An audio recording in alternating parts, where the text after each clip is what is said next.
saya datang ke situ. Ketika saya datang, idealnya malah kayak saya dibukakan pintu.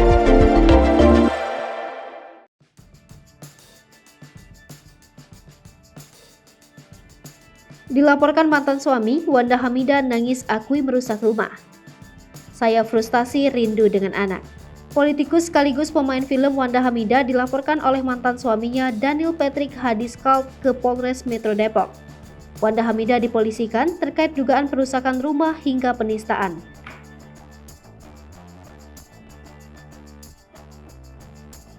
Disampaikan Yogen, diduga laporan ini terkait dengan hak asuh anak antara Wanda dengan mantan suaminya.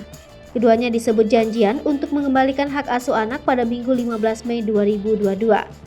Yogen menjelaskan kala itu, Wanda Hamidah tidak ada di tempat, hingga akhirnya pelapor atau mantan suaminya kembali membawa anaknya.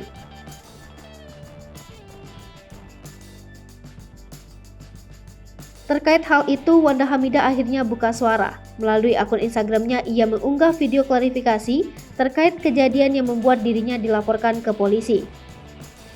Wanda Hamidah menilai harus ada yang dijelaskan lantaran pemberitaan semakin menyudutkan dirinya karena informasi hanya diterima dari satu pihak saja.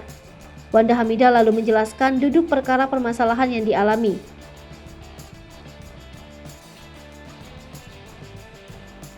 Ia mengatakan kala itu memberikan waktu kepada Daniel untuk bertemu dengan anaknya Malakai selama 2 hari yakni Sabtu dan Minggu. Namun hingga Minggu malam Daniel belum juga memulangkan Malakai kepadanya sebagai pemegang hak penuh perwalian anak ke-6-nya. Hal tersebut sontak membuat Wanda Hamidah merasa panik ditambah Daniel tak bisa dihubungi.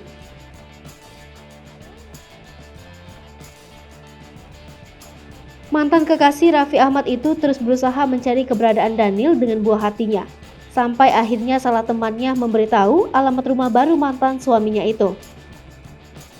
Sesampainya di rumah Daniel, Wanda Hamidah tidak disambut dengan baik, padahal ingin menjemput anaknya. Sambil menangis, Wanda Hamidah mengaku kala itu begitu merasa lelah dan rindu berat dengan anaknya. Ia pun tak membantah telah melakukan pengerusakan terhadap rumah Daniel. Wanda Hamidah mengaku merusak jendela dan pintu rumah mantan suaminya demi bisa bertemu dengan buah hatinya. Di akhir videonya, Wanda Hamidah berharap dapat segera bertemu dengan Malakai.